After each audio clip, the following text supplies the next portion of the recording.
Hi, it's Jessica Markowski Weisburd here from Owning Manhattan, and I'm here with Lover Lee talking about my wedding and all things amazing that happened the day of. Stay tuned.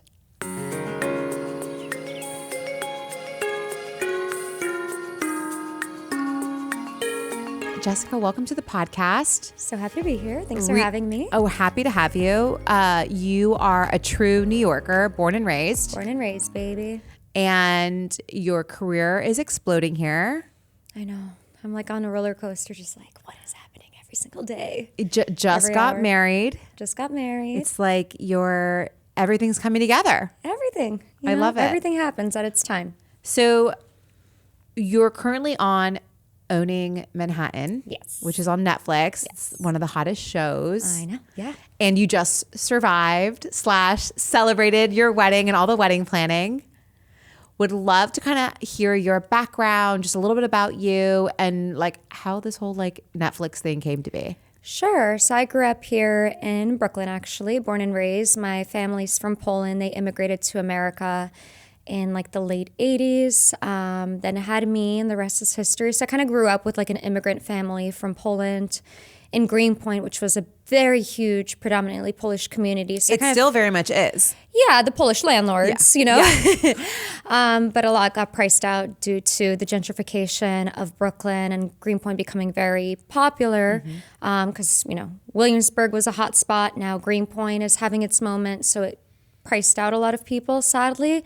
But I think, you know, we're trying to keep the community as much as we possibly can still. So I grew up, you know, speaking Polish. I still do with my family. You know, went to middle school on the Upper East Side, so had a combination of Brooklyn, but also the Manhattan experience. Lived here my whole life. My whole family's here in New York and Poland, obviously, and so I've never left. This is home. And how did you get into real estate? I got into real estate because of my family. So my mother and father, when they immigrated here, they knew that owning a multifamily home was A, place where we'll live, but also B, passive income with all the tenants that will live in this multifamily house. So when I was a year old, they bought their first multifamily home on McGinnis Boulevard in Brooklyn. And I kind of grew up watching my family, you know, as my dad was a truck driver going long distance from New York to California. You know, my mom was very like boots on the ground, taking care of, you know, the home, going to Home Depot with her all the time, you know, and really improving the lives for tenants. So I kind of grew up doing real estate, even though I wasn't a broker per se. I got to see it all from plumbing to cleaning to really helping out my mom paint walls because we tried to save as much as we could because we did have a heavy mortgage. And even though we knew that the property was going to appreciate and was year by year appreciating because Brooklyn was having its moment. And so I kind of grew up seeing what it takes to have a property in New York City and also improving lives for tenants and the quality of living. So I kind of started at a very young age. And then I made it my profession a little bit later. I was head of communication for a company with Kim Kardashian, and after that, I realized I wanted to become a full-time content creator. I actually sold the company to Snapchat. What company was that? It was called Screenshop. Okay. Yeah, so it was, just to give a little brief about it. So you know how sometimes you're on Pinterest now and you could screenshot, or on Amazon, you could screenshot the outfit. So back then, what this app did is, like, say you liked an outfit on Instagram that a girl was wearing, you uploaded that picture onto the app, and you were able to find similar outfits to that. Cool. And this was 10 plus years ago. Wow. So she was very ahead of her time. And it was cool for me to be a part of this technology and working for, you know, this tech company right out of school. I learned a lot about social media and tech and, you know, building a brand. But then I became a content creator, and a team at Compass wanted me to create content for them. And I was realizing I was generating leads for them. And You're like, wait a minute. yeah, I'm like, okay, I'm not just should creating not- content. yeah. I need to get my license and I need to. There's enterprise value I'm creating here. There's something here. And it was kind of like a light bulb switch to me that, I could use this social media that I have and the following that I have and make it into a real estate business. And it's, real estate's what I love and social media is what I've been working on for so long. And like combining the two just like made so much perfect sense to me. And then Ryan Serhant reached out to me and, DM'd me and told me that he wanted to have a meeting with me and the rest is history. I've been doing Owning Manhattan ever since. We shot the pilot, season 1, season 2, and, How has the show transformed your actual business? Have you seen like crazy influx? Yeah, I mean, my business, I have like a new listing, I would say like every 2 weeks that I'm launching. I'm working with clients internationally, because of the show itself having such an international audience. I work with clients all over the world. I'm under contract with a client from London right now, like because of the show and the recognition that I had because of it. I have a group from China. We're shopping for a townhouse in the West Village right now. Like this show has put me on such a pedestal of opportunities that, yeah, I'm really really proud of what Ryan believed in me and has given me. Amazing. Yeah. And you recently got married. And I recently got married on top of it all. Yeah. Which is a lot. I'd love to hear just quickly about how you met your partner and how long you were dating for. Give me the rundown. And I see the ring right now. It's pretty gorge. Thank you. So we met in Miami. It's a great story, actually. So we met in the Soho House in Miami in a bathroom line. He was standing right behind me. And, he tried to chat me up. And I'm like, listen, dude, I just want to use the restroom. Like, I really don't want to talk right now, So then we started to talk. And then I realized, like, wow, like, he's cool. He had these, like, witty comments. And we had this, like, fun back and forth banter. But I said goodbye because I had to go. I was next in line, but he waited for me. And he was like, no, can I get your information? And so then we started talking like every day. We were inseparable. And Were you living in Miami? No, I was only there for the weekend actually with Ryan Serhant because we were meeting with a developer. And so I was there only for the weekend. And I told him, I'm like, I live in New York. I'm shooting this pilot. I'm about to be on this show. I can't move to Miami for no man. Even though I know your life is there, New York is home and it always will be. And, I could go to Miami ever so often, but I'm not going to relocate for no guy. Yeah. And so he was like, okay, understood the assignment. And so after a few months, he was just like, okay, let's get an apartment together. Let's give it a shot. And we took that leap of faith and that's it. So he relocated to New York. If he wanted to, he would. And he did. Amazing. So how long after you were dating did you guys move in together? We moved really fast. Literally, I would say 5-6 months, and we moved in together. And did you know when he proposed that it was coming? Had you had the conversation? The one thing about me is and he knows this, I don't like surprises. So I knew it was coming. I didn't know when, I didn't know where, because we traveled a lot for, work at the time. I didn't know when it was going to happen. We traveled to London and to Paris because David had a few meetings here and there. So we would always pop in. But I didn't know when it was going to happen. But when it did, when I'm not stupid. I felt that we're going to south of France for a reason. He proposed to me in one of the Rothschild estates in south of France. And it was magical, this beautiful, pink estate. I was a princess. And I still am a with princess. the ring, did you tell him, drop hints of what you wanted? Or I don't like surprises. So you were like, this is what I want. I did the same thing. I actually went to the jeweler and picked out the stone and the setting. No, I need to know everything. Okay. No surprise. Yeah. I'm very I'm a Capricorn. I need to know everything. And so is he. I need to know everything we're doing on the calendar. I need to know what stone. I need to know what jeweler, everything. No surprise for me because that takes me off my path. And no. He knows it wouldn't make me happy.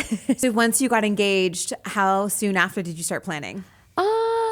Not right after, because, you know, we still had that like honeymoon phase of experiences. And I think I really wanted to shop around what my venue options were and like what dates were available, because New York is crazy. Like you could be 2 years out and, you know, finding a venue. So I dabbled and wanted to see what made sense. And, you know, luckily the venue that I ended up choosing had a date that worked for me. I wanted to have a summer wedding.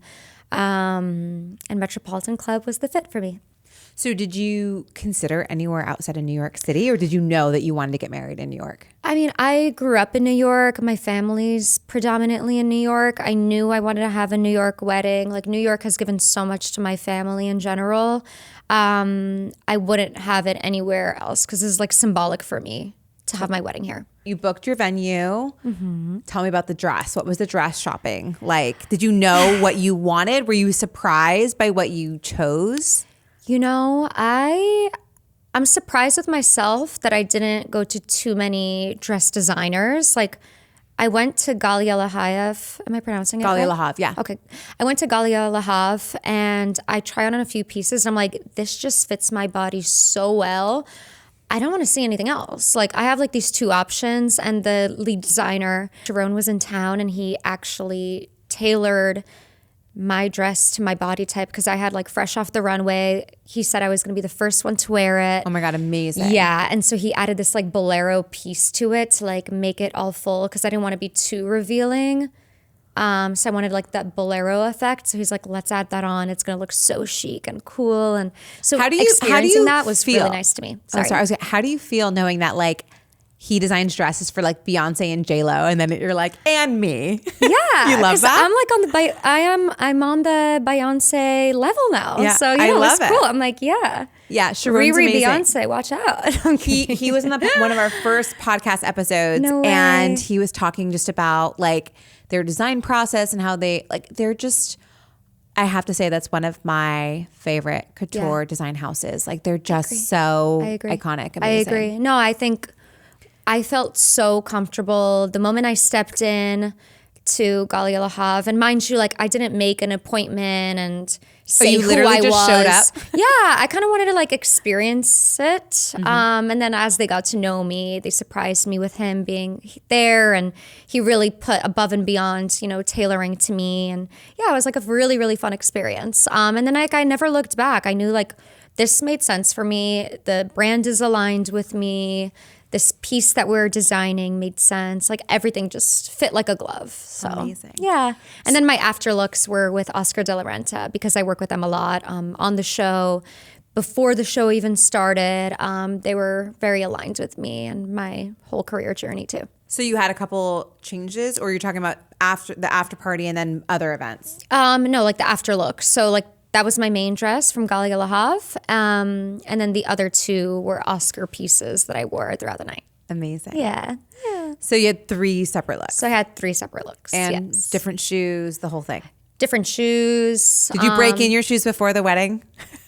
No, I did not. Did you regret that? Did your feet hurt the next day? Honestly, like, I wear a lot of heels. Yeah. So like, and because I come from like being a model in the past, right? So I have very thick skin, and like a little boo-boo or a little blister, like, it's not gonna make or break me. You know, like, I remember back then when I just started, I would shoot music videos in like a bathing suit in the fall, you know, in Far Rockaway. Like, I have thick skin.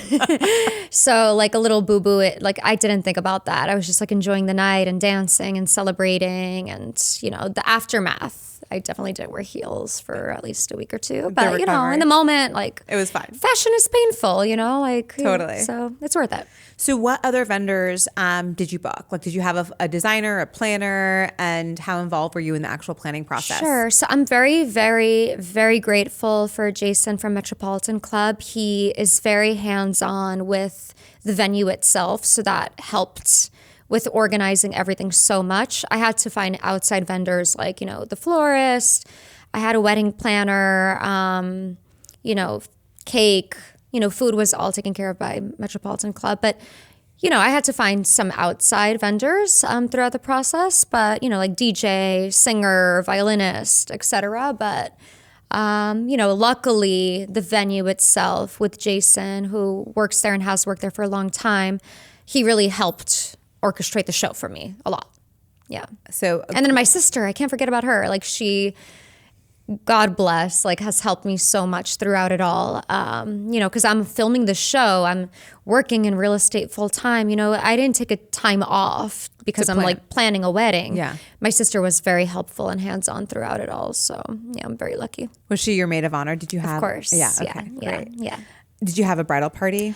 I didn't. No. I just had like that one special night. And so we also had an event the day before. So because my family is Catholic and my husband's side is Jewish, so we had a Polish ceremony in our Catholic church the day before. And then we invited everyone to my family's home that day before.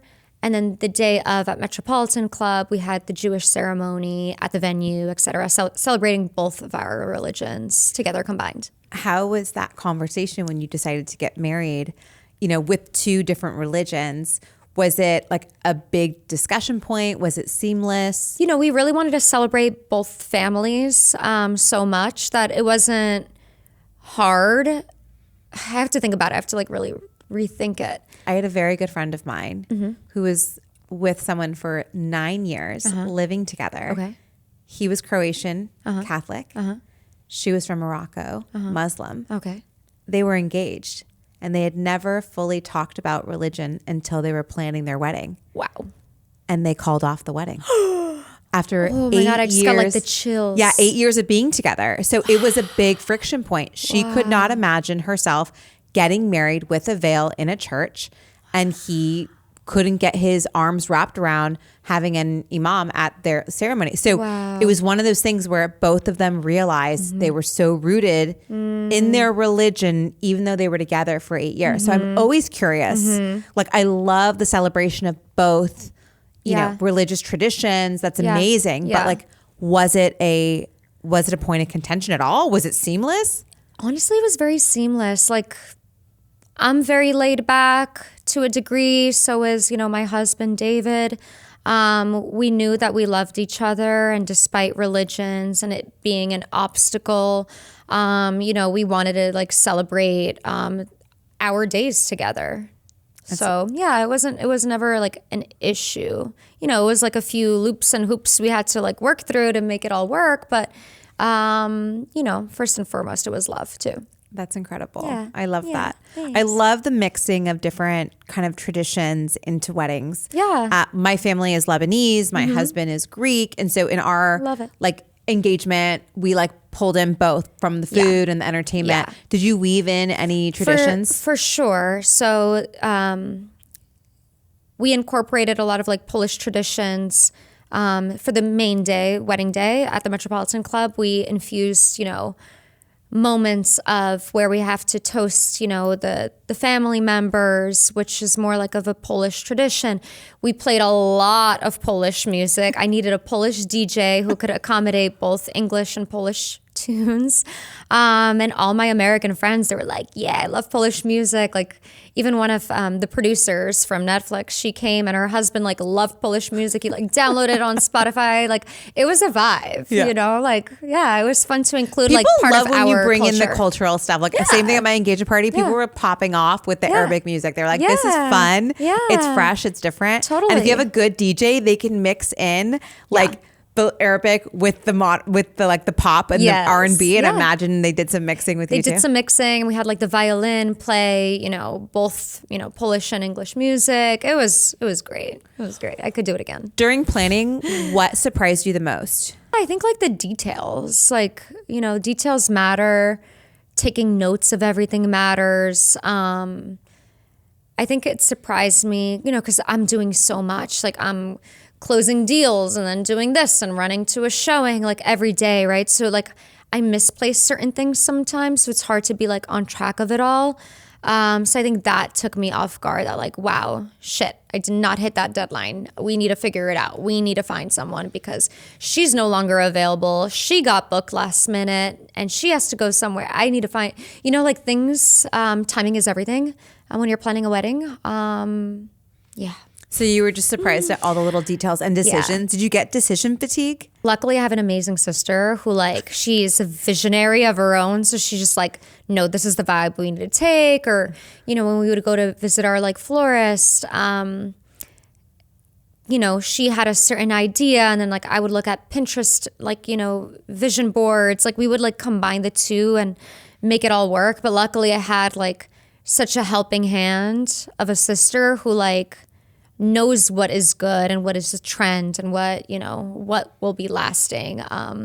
So I'm very grateful for my sister to have she's like the cancer lady way. who's just this is the way, which I need sometimes because I could be swayed in different directions, especially when you're a bride and you're trying to plan a wedding, having that grounded sister saying no, this is the colorway we're going with. It's very helpful. Because I'm okay, take my paycheck, So you gave her basically carte blanche, do what you do. You trusted her, outsource a lot of the decisions to her. Yeah. Was there anything that you and your husband were super excited about or particular about when it came to the wedding?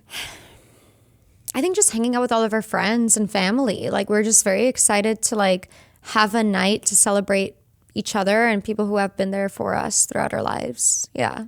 What did you decide to splurge on for your wedding?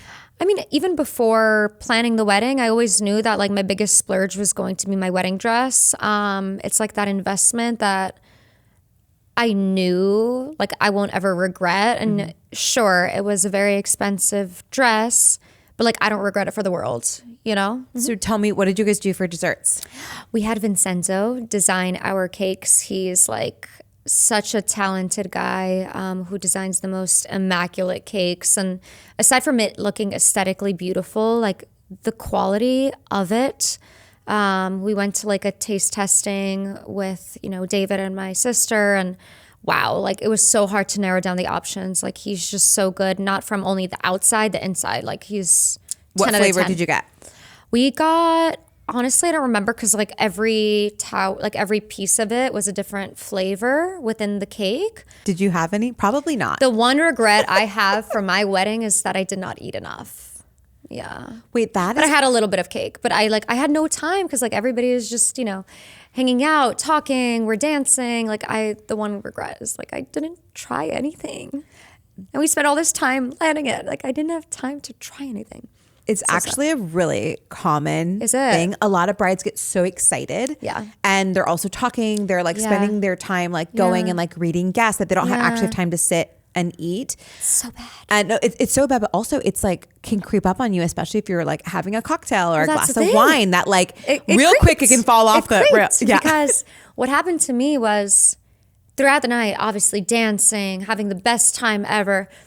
But then the after party, we had it on the rooftop of Metropolitan Club and it was outside. And, I organized catering from McDonald's. So we had amazing, because I kind of wanted to combine the high and the low concept and New York to me. What'd you have for McDonald's? Everything from McDonald's. Chicken nuggets? Everything. Yeah. In the little menu? Happy Meal packets. Cute. I had catering do that. It was the cutest thing. But honestly, the moment I went up to the after party, I had a little fry. I'm guys, I need to do my Irish exit. So David still stayed and he partied with everyone, but that's when it creeped up on me.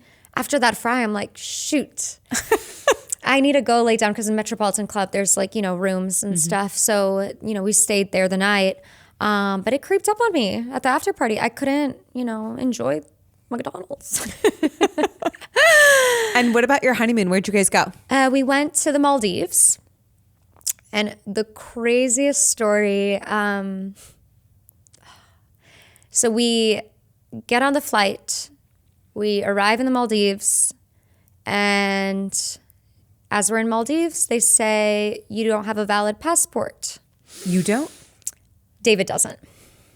And we're wait, what? I'm bawling in tears, crying, how could this happen? How could you make this mistake? For how long? Well, because we went from JFK to Doha, from Doha to Maldives. Why do they not stop us at any point of those airports only until we reached Maldives? That's number one. Yeah. I could fight about that all day. But so ultimately they made us come back to America. Wait, you had to turn around? Yeah. After, what is that? That's like 18 hours of travel, no? More. Like there and back, like that was like a... No, I mean 18 hours just there. Yeah. And then back. Like it was like a 2-3 day affair. And so what happened... And then my best friend, her father's an attorney. She's like, what do you want us to do? Like, do we call the embassy? Do we like figure this out? Like, you know, and I'm like, I don't know, try. But like, it was like the weekend too. Like no embassy is, my friends tried, but we had to come back. So the reason why is because like when you lose a passport, you need to, and you order a new one, the lost one, if you ever find it, you need to return it. So he accidentally took the lost passport, which is invalid. And so that's what happened. He took the lost passport. That is like the most fringe case thing I've ever heard. I know. That's insane. I know. So on our flight back, like David's like, where do you want to go? Were you so mad at him? Oh, I was fuming. I'm like, we spent all this time. How could we make this mistake? So he was just like, where do you want to go? Like, should we go somewhere in Europe? This, that. I'm like, honestly, like, let's just go back home, like regroup, figure out what to do next. So we ended up... Did you cancel your hotel? Yeah, luckily the hotel was like, we get it. Like, we're not going to like charge you and stuff. So that was fine. The airline did not though. I'm like, of course, that's why you got us all the way here. So we got back home and I'm like, honestly, I just want like a quick trip to like, you know, Palm Beach. We went to the Breakers, called it a day, had a great time. So then after a month or two, we decided to finally go back to Maldives because we still wanted to experience that and have like a full on like honeymoon experience. So we went there, stayed at the St. Regis. Yeah, they were beyond amazing. And yeah, it was beautiful. But yeah, that's my honeymoon part 2. Looking back on your wedding and that whole planning process, is there anything that you regret or that you wish you could redo? I think my wedding was perfect. I had no regrets.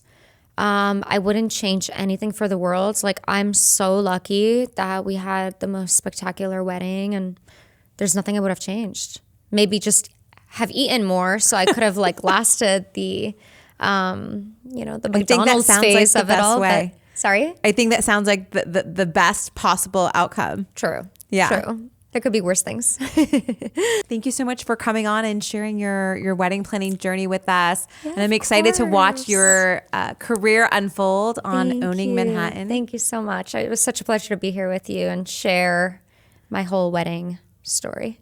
Gotta relive it. Gotta relive it. This has been the Loverly Wedding Podcast. We are hosted by Kelly Khalil, produced by Natasha Barkman, Kayla Fitzgerald, and Jennifer Alvarado. Watch the podcast on YouTube by subscribing to our channel, and you can follow and listen to us on Spotify, iTunes, and every major RSS feed.